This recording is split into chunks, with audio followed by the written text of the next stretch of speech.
We have a number of staff presenting tonight. I'll introduce the first presenter, and then we'll have introductions as we go along. So our first presenter for tonight is Dr. Kathleen Dawson. She's Deputy Superintendent. Dr. Dawson.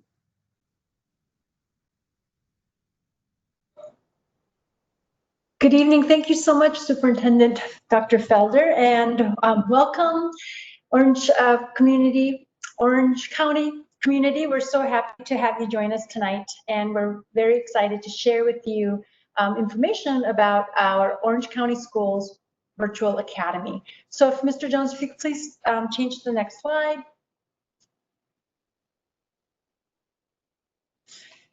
So as we know, we're getting ready to start school, and we have a couple options. So we just want to be very clear what the difference is between returning back to school on a Plan C, which is all remote, and returning back to school in the Orange County Schools Virtual Academy, which is all online.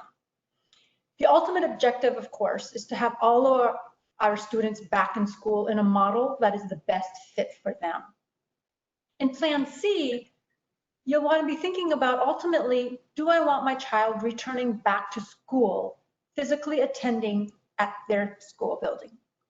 If yes, then that's the mode that you would like to choose, because Plan C, while we are starting all remote, our plan, when it's safe to do so, is to transition to Plan B, option C, which means that our students will be attending in alternating weeks, 1 week in school, 1 week remotely at home.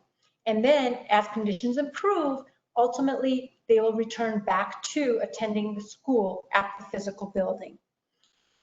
The Orange County Schools Virtual Academy, on the other hand, will start all online and they will remain all online.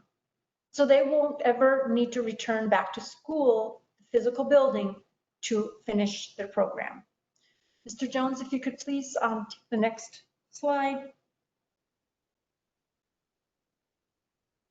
So for those families that are interested in sending their children to the Orange County Schools Virtual Academy, here's some information. What exactly is OCS VA? It's an academic program as an extension of your school. So whichever school your child is currently attending or went to last year, or if they're moving up to middle school, which school they would normally be going to, they will still be enrolled in that school, but attending the virtual academy as part of that school's program. And again, this is all online. The teachers are our OCS teachers. And what they'll be teaching in our classes are the same NC state standards that are being taught at the physical school, are the same standards that will be taught at the virtual classroom. And it will be a combination of synchronous and asynchronous interactive teaching and learning lessons. There will be opportunities for one-to-one and small group sessions. And there will be accommodations available for our different learners, such as those on IEP plans, or who are our AIG students, or who are our EL learners. There will be accommodations for them. And all of the courses that they will be taking will meet all of the graduation requirements. And why are we doing this? Well, the Orange County Schools Virtual Academy allows an option for our families as we're in this very unprecedented times. And the health and safety of our well-being is at the top of our concerns. And so families may not feel, regardless of what option that we have, may not feel safe in sending their kids back to school. And we understand that. And this is a very tough decision for all of us to make. So it gives our families this option. It also provides families to align a school option that's the best fit for their child. It can be a brick and mortar school, but for some of our children, even without COVID-19, the best option for them is an online option. So we want our families to also have that. Also, it allows an option for better customized teaching and learning for all of our students. So who is this for? OCS is Virtual Academy is for all of our Orange County students. So if you're already enrolled in our school district, this is for you. and you will stay enrolled in your current school. At the same time, if you are not an OCS student, you're more than welcome to please register with our district. And once you register and you're assigned your school, you can then apply for that school's virtual academy. And there are unlimited seats. So you will not have to worry about if you have a seat or not in the virtual academy. We do ask though for families to sign up by July 21, which is next Tuesday. And there are a couple ways to do that. You were sent, students, you were sent a survey. So if you already have a student with us, you received a survey. And if you haven't, you may contact your school to have access to that or to complete one out. But the application is also on our website. Families can, though, opt in or out of the virtual academy. And we do ask that we do so in a timely manner in such a way that is least disruptive to our students' learning and for our teachers' planning and teaching. And so for elementary students, that will be during each marking term. So if after your child is attending for the first quarter and you're realizing this is not the best fit for them, that you do have the option to opt out. At the same time, if you've been in the remote model and you're seeing that your child is really thriving in the online learning environment, you can also choose to opt into the virtual academy at that time. We do ask for planning purposes to really make sure that our staffing is aligned appropriately, that you give us a 2-week notice for either opting in or opting out. For middle school students, because some of our classes are on a semester schedule, we do ask that for middle school students that you complete a semester, which is usually half the year, before you change either to opt in or out, for continuity and for least disruption in the teaching and learning process. Next slide. So what are we doing right now? We're getting ready and we're so excited because this is an opportunity. Although there are challenges, this is an opportunity for us. So we're preparing to train our teachers to make sure that they are equipped with the tools that they need and the supports that they need for their success. We are aligning our curriculum to make sure that there is alignment between what's going to be taught in the virtual academy as well as what's going to be taught in the remote learning environment.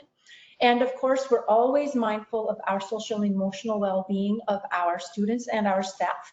So we're taking a look at what it is that we need to make sure that we have in place to provide those supports for our Orange County school community. As we know, our first day of school is August 17th, and our first week of school will be student orientation for all of our students, and our virtual academy students will also have their orientation that week virtually.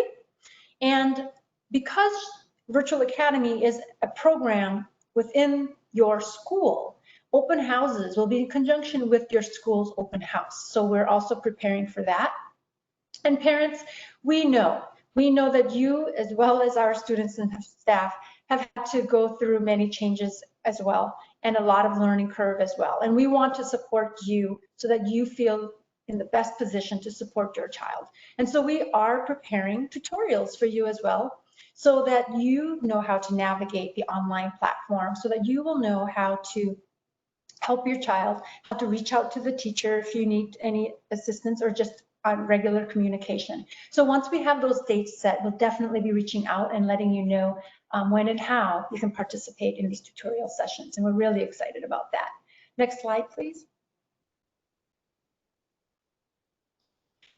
Our teachers and our courses. So like I said, it is our Orange County school teachers, and a lot of them will be teachers from your school that will be teaching those courses. And having this online platform, it will allow them the opportunities to embed our district best practices, to personalize and customize each lesson for their understanding of your students, because of course they know our students best in the class. And they will get to embed the best pieces of what they've been doing and what they've created themselves, and how does that integrate with the online curriculum. It will allow for synchronous and asynchronous instruction. So there may be times when the teacher is teaching, but yet there may be some great lessons that students can do on their own, or maybe they're at different levels and a student wants to go a little bit faster or needs a little more in-depth. Those opportunities are all there. And these are interactive and engaging lessons. It's not an opportunity for them to turn on the computer and sit in front of the computer and watch a recorded lesson every day for all classes. There may be opportunities for that as it fits and defined by the teacher, but the teacher will decide which lessons and sections that may be the best option for us to learn that way. So it's very interactive. They're live. Teachers are teaching the students live, but at the same time, the classes will be recorded. So if there's anything that happens, just like when students are going to in school, they may get sick, or maybe they have an appointment and they're going to miss a part of the day or a whole day. That's when same process. You notify the school, you let the teacher know my child is going to be absent, and then when they are back, there's an opportunity for them to make up the work and actually watch the teacher's class, because those sessions will have been recorded. And again, just to reiterate, that we're still teaching the same NC standards in the virtual academy as the lessons that are being taught by the teacher in school. And these are all aligned DPI standards, and they meet all of the graduation requirements. And the great opportunity here for our online platform is that there are supplemental resources that come with that, or that we've actually put in the package for our online platform, because that really gives the teachers tools to really customize and differentiate for our different learners. And I know that some of you have students in our summer virtual program this summer, which has been very successful. And what you're experiencing there is actually one of our supplemental resources. And it's a diagnostic tool where the teachers are really able to hone in on knowing where their students are and customizing the lessons for them. And in a little bit, you're going to hear from a teacher from the program and share their experience with you. So this is a great opportunity for our teachers to hone their skills as virtual instructional leaders, and at the same time ensure that your child is getting the best education, just as they would in the classroom. And there are opportunities, because I know there have been questions about, my child has this type of a program. They're in, they're in 7th grade, but they take 8th grade math, or they're in 8th grade and they take math 1. That will not change. We will continue to provide your student the program that they deserve and have earned and worked toward. And so whatever that is, we will build that, just like we would have if they were physically attending in school and in person. So those practices will not change, and our role and responsibility is, again, to customize and align to the best of the students' interests. Next slide, please. So what are the expectations? We have class expectations that definitely are different than what we were doing last spring, in the sense that last spring we were not allowed to teach new content, we were not allowed to give grades. But that is not the case. And this fall, the way we will start is just like we would any regular school year. Attendance is required and will be taken. We will be teaching new curriculum every day. Student work will be graded. And state assessments, required benchmarks, as long as they're required by the state, that we will be taking those, and whatever accommodations we need to make to do so, we will do.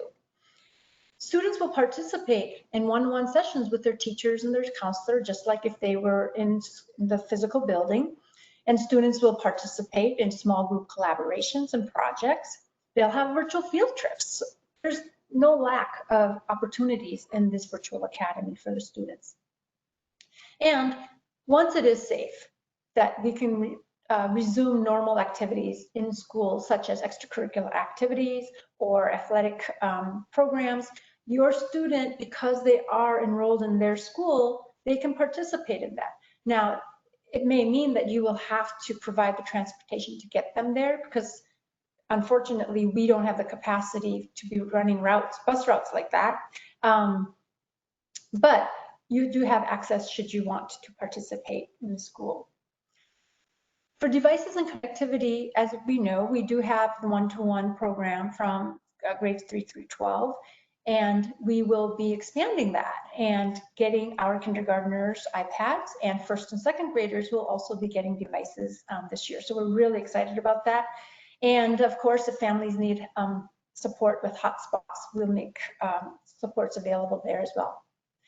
But when we're talking about equity, it is not a choice if you don't have access to this program. So to make sure that we're providing equitable access to our virtual academy for those families who don't have internet access in their community, because parts of our county, we just don't, there's no internet access. We will work with you to make sure that you can participate and still be successful. It may mean that on a regular basis, you go to where there is a hotspot available, such as, an example is that all of our secondary school parking lots is a hotspot. So if you needed to go there, download the work that you'll need, and then when you go home, you can work on what you need to offline. Now, what it will mean is that there's going to be more asynchronous learning, because in order for live teaching with the teacher, of course, we need the internet activity. But, we will make sure that you have access in the sense that we might have to bring our yellow school bus that has a Wi-Fi capacity, or you will come and where there are different hotspot locations throughout the community near you. Next slide, please. Now, this is just a suggested sample, so please don't think that this is the schedule. Why we put up this schedule was to let families know that it's not just like whenever and whatever, that we will have a schedule where we put in a breakfast time here, but that doesn't mean you're going to sit and have breakfast with the class. It just means, just giving you an example, if we're starting class at 8:15, that you're going to, have your little one or your middle schooler, say, hey, you know what, it's time for school, make sure you have your breakfast, and come on, we got to turn on because the teacher's going to be starting class in 5 minutes. Let's go. Come on, hurry, brush your teeth. Come on, you got to get dressed, yes, because you're still going to be in class. Like the morning routine, usual, just like if you're sending them to school on a bus or to go in front of the computer. So what we are doing, though, is we will convene with our teachers and really take a look at what is the best schedule that will allow the most flexibility, and keeping in mind that this is a virtual environment. So what will that mean? Will they need more frequent breaks? How frequent will they need to have those interactions? So we're going to take into account what is best practice and put together a schedule, and we'll definitely share that with you once that is complete. Next slide, please. And that was for K through 2, because of course, our younger children have a different attention span than our little bit older students. And so this might be another sample. Again, it's just a sample. It's not the final one. But what you will see is that there are opportunities for students to have their specialty courses. So if they go, in school, they might sit out for an art class, or if they have gym, we will have those opportunities here as well. It will look and sound and feel very different because it's virtual, but it is possible, and we will be providing those opportunities for your students. Also, you could see that, what we'll be scheduling in throughout the day, opportunities for one-to-one sessions, student group sessions, for counselors to be able to meet with the students, and having check-in points. So again, it's a sample, and once we finalize, we'll definitely be sure to share with you. Next slide. And here's an example of the middle school schedule. And as we know, middle school, they tend to have more specialties. And so we will incorporate that into their schedule and make sure that they have access. And, science classes, you're thinking, well, how are we going to do science experiments, online? Well, it is possible. They might not all be the exact same science projects that they might have done before, but there are plenty of science experiments and projects that students can do virtually with the teacher in the class while they're still at home attending virtually. Okay, next slide, please. Okay, so this is actually the best part. because we want to hear from our OCS staff, because as we know, they're the best parts next to our students. And this summer, as Dr. Felder shared with us, we've had the opportunity to actually pilot one of our supplemental resources and through our summer school program. And so we have some teachers and our administrator from there that would like to share their experience with you and what you can expect. And to lead us off, we have Ms. Crimmins, who is our Director of Exceptional Children's Services. And Ms. Crimmins, could you help us to understand a little bit about, on this online platform, how we will meet the needs of our different learners? Sure thing, and thank you, Dr. Dawson. For those of you who may not know me, I'm Connie Crimmins. I am the Director of the Special Education Services in Orange County Schools. I'm excited to talk to you about the way we're going to meet the needs for students with disabilities, as well as students who are English language learners and students who are academically and intellectually gifted. So the services, whether you are choosing the remote academy or to do Plan C, which would lead into Plan B, the remote learning, and then eventually going back to in-person learning, should look very similar to what you experienced in the fall and early spring of the 2019 or 2020 school year. Your student's IEP will be followed. Does that mean it can be followed exactly the way it was in a brick and mortar school? Probably not. But to the most part and to the maximum extent possible, those services and goals will remain the same. We might need to amend an IEP because in a different learning environment needs change. And as you know, an IEP, an individualized education plan, can be amended when the student's needs change. Um, the resources that were used during the 2019-2000 or 2020 school year are going to have been transitioned to an online platform. So the majority of those materials will be available to your child's teacher to be able to use to better instruct, supplement, and augment the standard course of study. Teachers' role during a virtual academy or during the remote learning will be to provide services. So if your child has inclusion services on the IEP, the expectation is that that special education teacher joins the virtual classroom and provides that co-teaching opportunity. If your student has pull-out services, the EC teacher would pull the students into a small group and instruct them on their IEP goals. If your student is academically and intellectually gifted, the same model would apply, as well as those students who are English language learners. Other accommodations and modifications as stated on the IEP will also be followed. Some students have assistive technology. The district will make sure that your student has their assistive technology device with them so that they can continue to communicate or use whatever augmentative device is needed.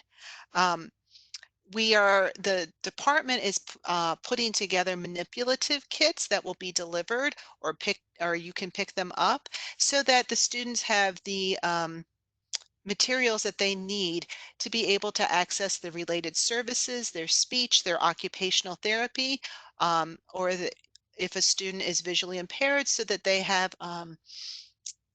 access to those enlarged print materials. The nice thing about the online curriculum and the online platform we've chosen is that it does have some built-in accommodations. So if your child needs a text-to-speech interface, that is available, or a speech-to-text so that as they're writing their assignments, they can talk into the computer and it will capture their information. I'm especially excited about the supplemental programs that are provided through the Virtual Academy and to the remote learners. And also these supplemental programs will be available when we are back in person and face-to-face.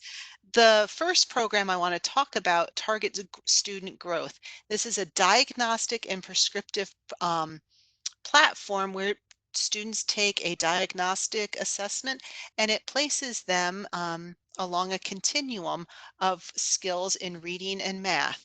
And this way that the gaps that they may have encountered due to our closure in the spring, those can be filled. It can be used as acceleration for those students who are really adept at a certain subject area. It will launch them forward, and it can be used for reteaching and remediation of some skill areas where a student is not quite as adept. There is another program that works on proficiency, so it will do practice for our end of grade and end of course assessments, which is something that students, because we have not had this year in with those assessments, that's something that can be beneficial for students and teachers, again, as a piece of data for our teachers so that they know how to best um, differentiate their instruction. And last, this is a piece that is really nice because we are talking about kindergarteners and first and second graders being in school and virtual or remote. We have purchased a program that will help with reading acquisition, those early learning skills such as phonemic awareness and phonics, word identification, and it will lead into reading comprehension and vocabulary development. So again, for parents who have been worried about will services for their student with disabilities be provided? Yes, and we will be following the individual education plan. Related services will be provided, and again, we will amend as needed to meet the needs of your student. I'm now going to turn this over to Miss Tanisha Williamson, who is the assistant principal at A.L. Standback Middle School, and she has also coordinated the summer learning opportunity for our middle school students, grades 5 through 8. Well, thank you, Ms. Crimmins. I'm so excited.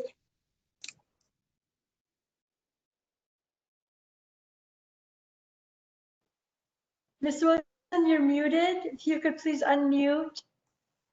Ms. There you go. Williamson? Can you hear me Yes. now? Yes, we can hear you now. Okay, cool. I'll start over. Thank you, Ms. Crimmins.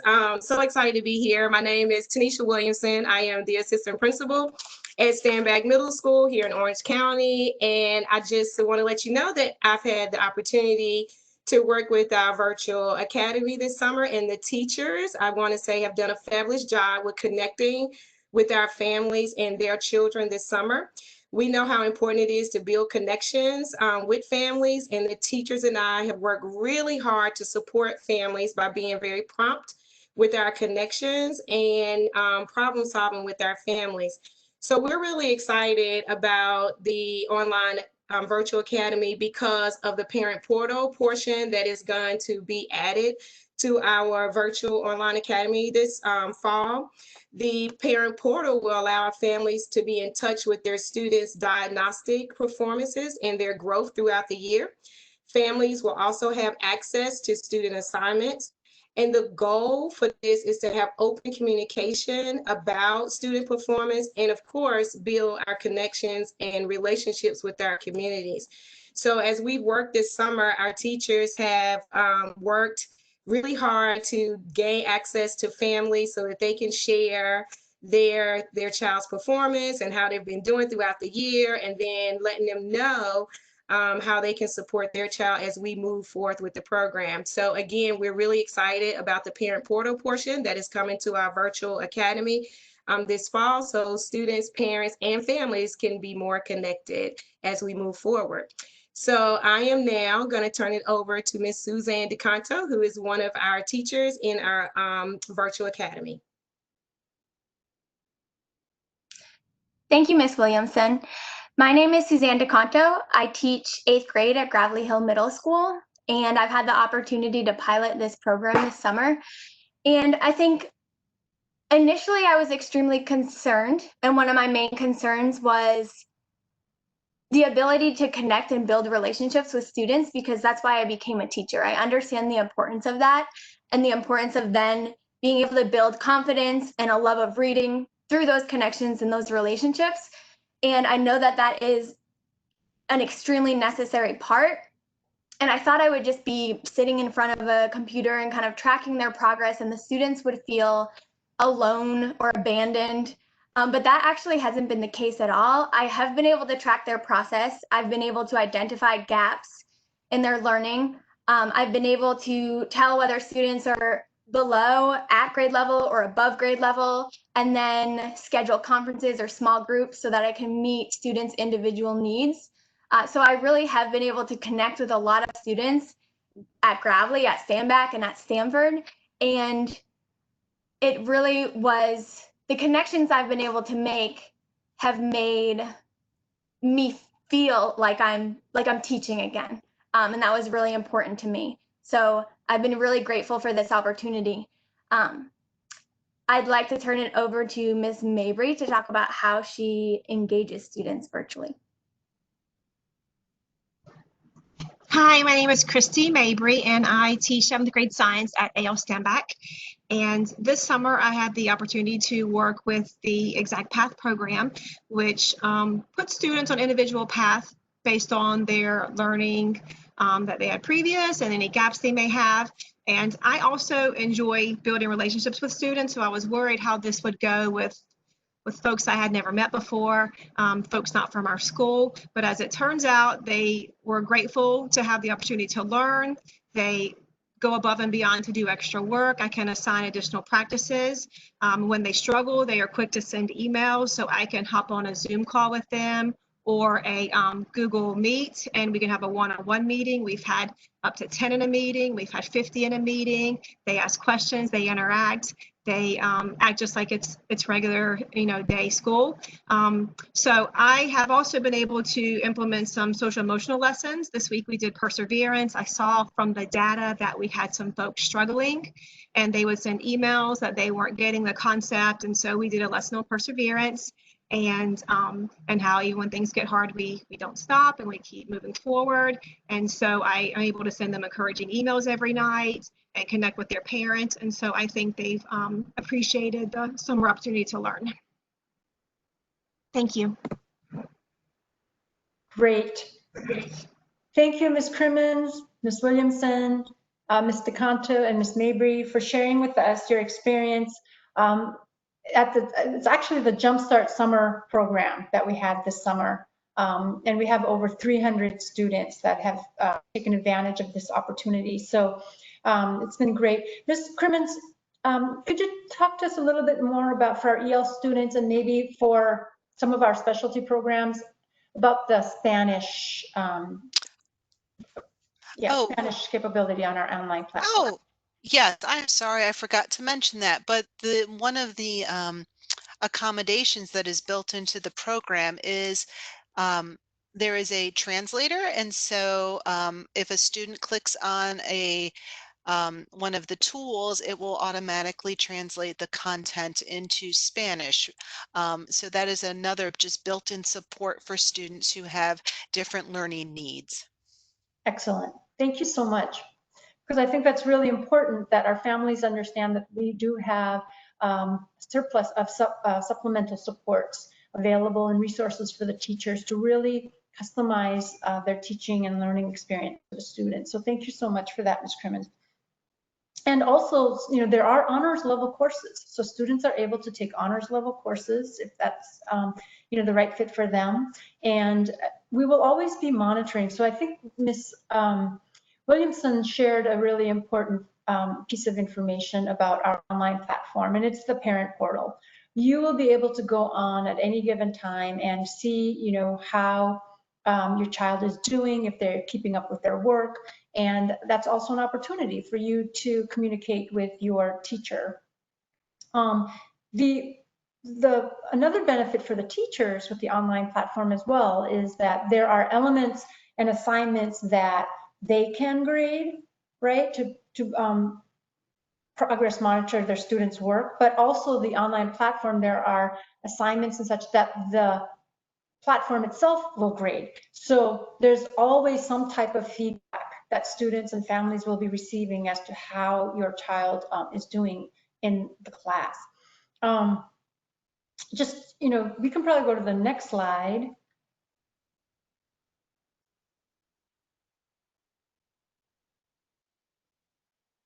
Thank you. So we did get a lot of questions from the families. And so that was really exciting too, to see how engaged all of you are and how much you're advocating on behalf of your children and partnering with us as we try to figure out what's the best fit for your child. So hopefully throughout this information session, we were able to answer a lot of your questions. We tried to do that throughout the presentation. And if we didn't capture all of your questions, please know that we will be responding to the questions and putting them up in the FAQ on our school website. And if you go to the returning to school portion of our site under student learning, you will see more information about Virtual Academy and also the application process. So for those of you who received the survey and completed the survey, you had an option to say that you were wanting the Plan B at that time and or the Virtual Academy. If you selected Virtual Academy, it would have taken you to another series of questions and then ultimately a page where you had to sign off that you understood that you were signing your child up for the Virtual Academy. If you did that, that was your application to the Virtual Academy. And so schools will be receiving those applications and they will be reaching out to you once we have gathered the information and made sure that we have the right student numbers and all of that is accurate. We will be reaching out to you so that you know that we've received your application. But if you clicked on submit and you see that thank you, that was confirmation of your application. If you're not sure, you can always call the school or you can go back to that link, that survey link, and apply again. Or if you didn't apply and now you would like to apply, you can go back to that survey link and do that. Or you can go onto our returning to school site and under student learning, go back and there is an application there for the Virtual Academy for Orange County schools. And again, just in summary here, to know that while we are asking for you to please let us know through application if you are going to apply for the OCS Virtual Academy, to please do so by July 21st so that we can start planning and the school teams can take a look at which of their students are in the Virtual Academy program and which ones will be starting remote so that we can take a look at which teachers will be teaching where, because it will be our Orange County schools teachers teaching your student. And the plan is to try to have your school's teacher teaching your child. And then, the way that schools have normally done student schedules will be the same. And so if they normally would consult and counsel with the student in selecting courses, then that will continue. If, especially in our younger grades, the students usually don't have choices in their course selection. So the school teams will come together and put those schedules together. And once that's been finalized, we will be communicating with you to let you know what courses that your student is enrolled in and what the schedule is, and then what you can expect for orientation the first week of school. We will be communicating with you again when your information and tutorial sessions will be for you. And then of course, schools will be sharing when their open house is. And again, remember, whichever school you're currently enrolled in is the school and the Virtual Academy program that you will be enrolled in. So I know that there's some questions that came in concerned about losing their spot at their current school. You are still enrolled in that school. So please know you are still a student of the school that you're enrolled in. The aim is for those teachers to teach you. That is your principal, that's not changing. And I hope that you received a lot more information about the customization of the instruction for our students, learning about the devices, having access to the honors courses, the supports, and I think we covered a lot of your questions. Please know those were just sample schedules, and once we finalize what's the best and most flexible schedule that's conducive to a virtual environment, we will be sharing that with you. And yes, as much as possible, there are going to be synchronous classes, meaning that they will be live, being taught by the teacher in real time And there will be also asynchronous opportunities, meaning that a student can go and do some, sections on their own, and but supported by the teacher. So we hope that this answers a lot of your questions. And if not, please know that you can continue to check our frequently asked question page. We are recording this, and we will be posting this recording, so if you need to go back to it. And then, of course, if there are specific questions you're still not understanding, you're always welcome to contact your school and connect with your principal or school team member there, and they'll be able to help you work through your specific questions. Please know that the experience that your child would have received if attending school in person is the experience that and the services that your child will receive in the virtual academy. It's just that how we do it may look and feel different, but again, same NC standards. And we will be using the Canvas platform as to how the students will access their classes, and that's going to stay consistent from past practice. At the same time, we know a lot of our teachers are very adept, and they do have access to other resources, which we want them to continue to use, and that will again go through Canvas. So we're very thankful for your partnership, your advocacy, and your interest in supporting Orange County schools. And first and foremost, of course, we are doing what's in the best interest of your children as best as we can. And I want to thank Dr. Felder and our board for the support that they've given us throughout this unprecedented times. And I just want to give a special shout out and thank you to all of the staff of Orange County Schools. We know how hard you are working. We know how long hours that you're working to make sure that we are ready, that our schools are ready, that our virtual classrooms are ready. And we thank you for your support. And we look forward to seeing you at another information session, because this won't be the last. This one was, the focus was Virtual Academy. We'll be having others with focus for other areas as we get ready for August 17th. Thank you so much, and we have a good night.